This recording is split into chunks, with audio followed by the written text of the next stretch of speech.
Hello, everyone, and welcome back to another chapter of Through the Looking Glass.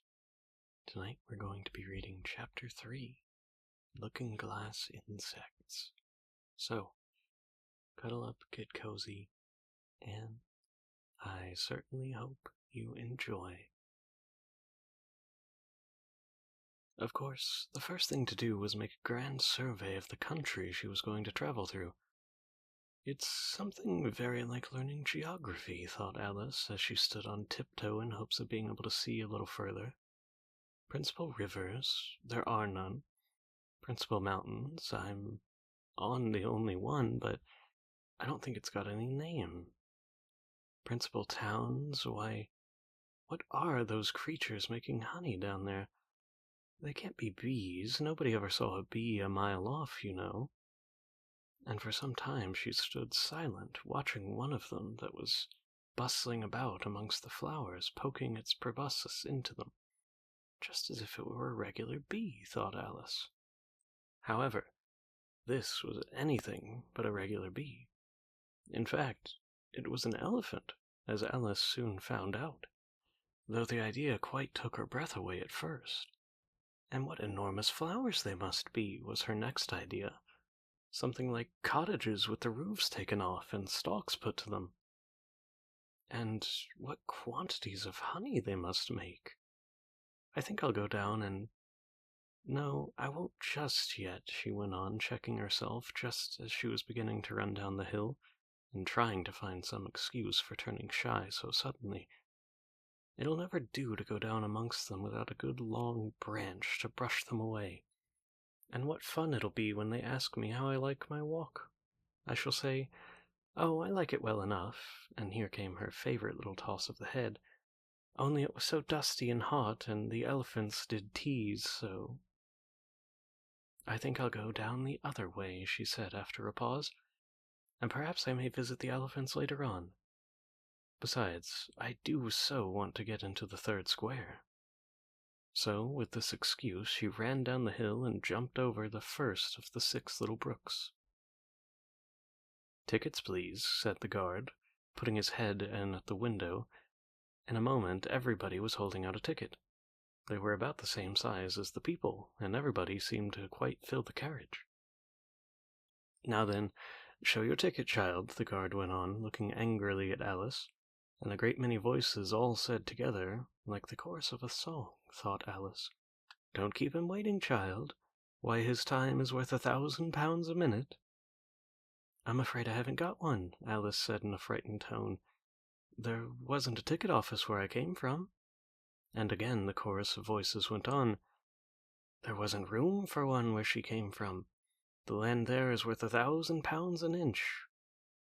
"Don't make excuses," said the guard. "You should have brought one from the engine driver."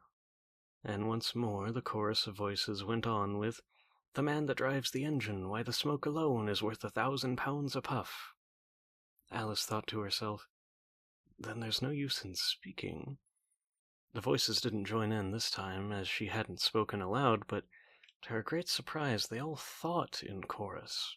I hope you understand what thinking in chorus means, for I must confess that I don't.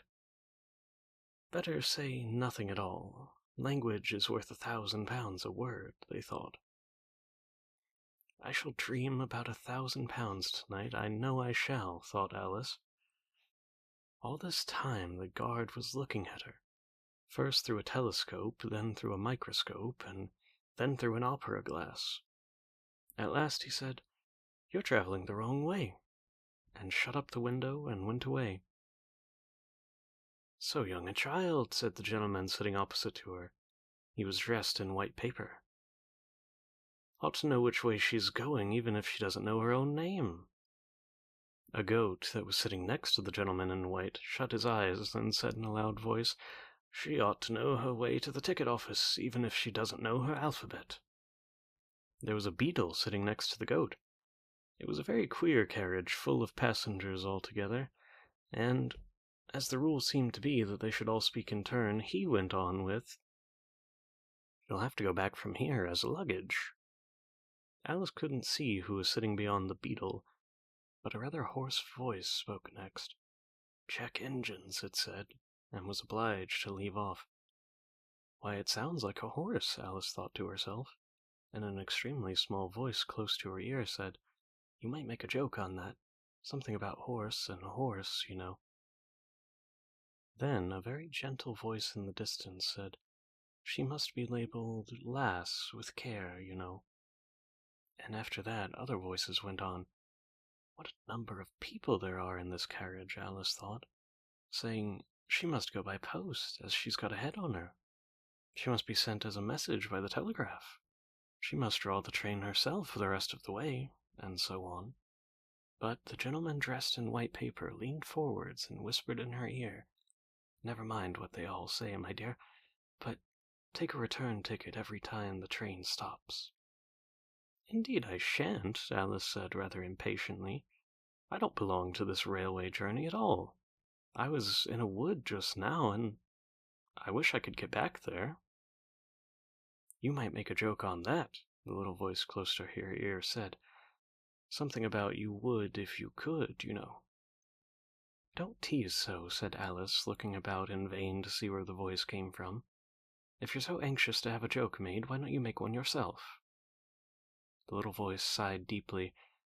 It was very unhappy, evidently, and Alice would have said something pitying to comfort it, but if only it would sigh like the other people, she thought. But this was such a wonderfully small sigh that she wouldn't have heard it at all, if it hadn't come quite so close to her ear, that is. The consequence of this was that it tickled her ear very much, and quite took her off her thoughts from the unhappiness of the poor little creature. "I know you're a friend," the little voice went on, "a dear friend and an old friend, and you won't hurt me, though I am an insect." "What kind of insect?" Alice inquired a little anxiously.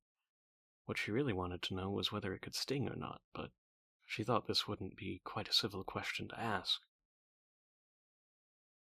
"What, then you don't—" the little voice began, when it was drowned by a shrill scream of the engine, and everybody jumped in alarm, Alice among the rest.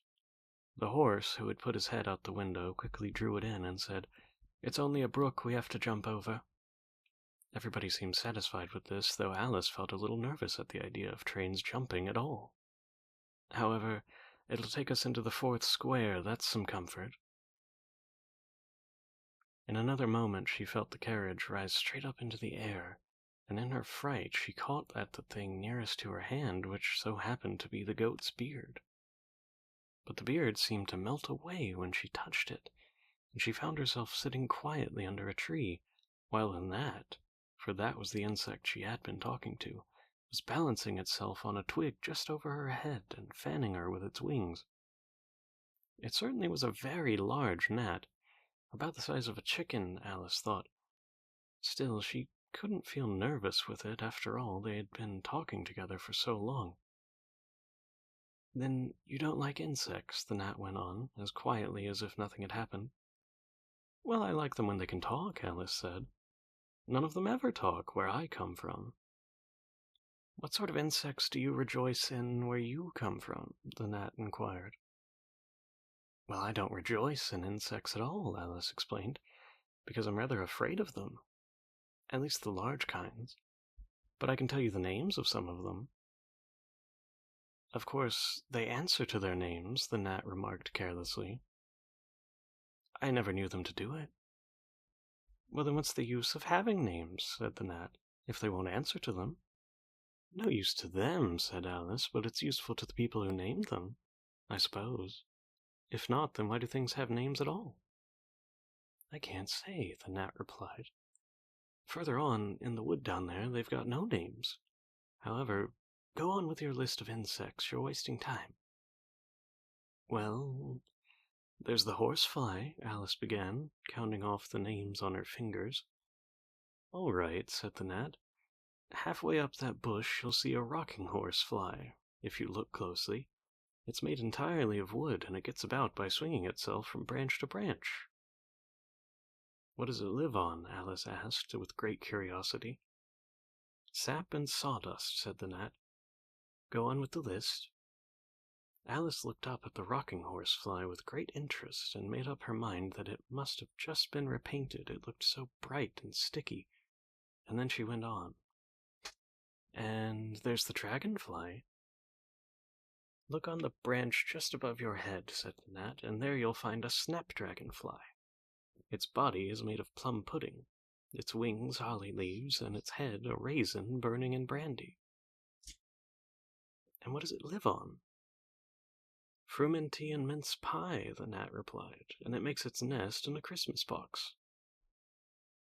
Well, and then there's the butterfly, Alice went on, after she had taken a good look at the insect with its head on fire, and had thought to herself, I wonder if that's the reason insects are so fond of flying into candles, because they want to turn into snapdragonflies. Crawling at your feet, said the gnat. Alice drew her feet back in some alarm at this. You may observe a bread and butter fly. Its wings are thin slices of bread and butter, and its body is a crust. Its head is a lump of sugar. And what does it live on? Weak tea with cream in it.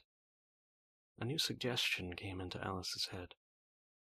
Suppose it couldn't find any, she asked. Well, then it would die, of course. But that must happen very often, Alice remarked thoughtfully. It always happens, said the gnat. After this, Alice was silent for a minute or two, pondering. The gnat amused itself, meanwhile, by humming round and round her head. At last it settled again and remarked, I suppose you don't want to lose your name. No, indeed, said Alice a little anxiously. And yet I don't know, the gnat went on in a careless tone. Only to think how convenient it would be if you could manage to go home without it. For instance, if the governess wanted to call you to your lessons, she would call out, Come here, and then she would have to leave off, because there wouldn't be any name for her to call.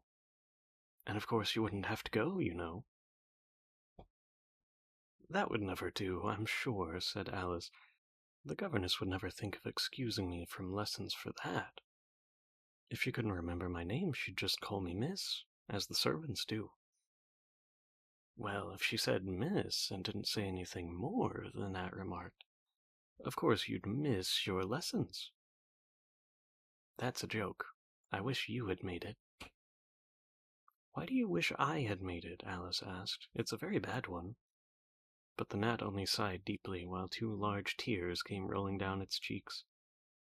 You shouldn't make jokes, Alice said, if it makes you so unhappy.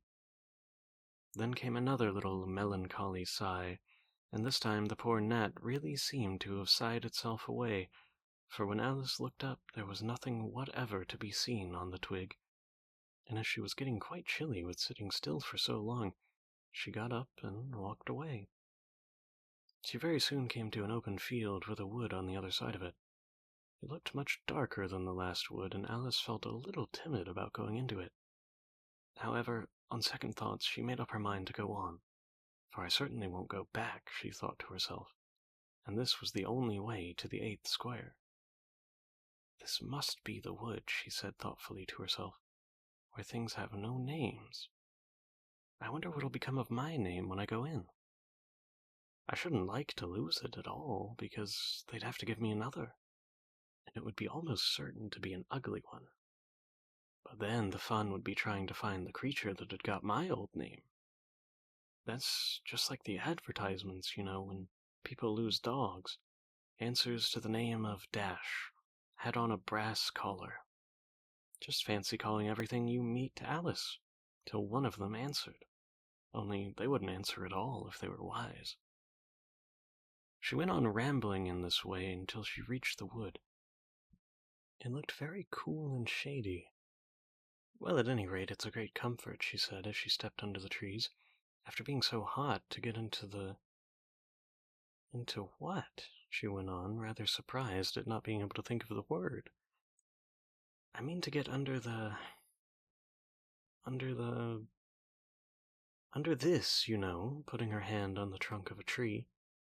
What does it call itself, I wonder? I do believe it's got no name. Why, to be sure it hasn't. She stood silent for a moment, thinking.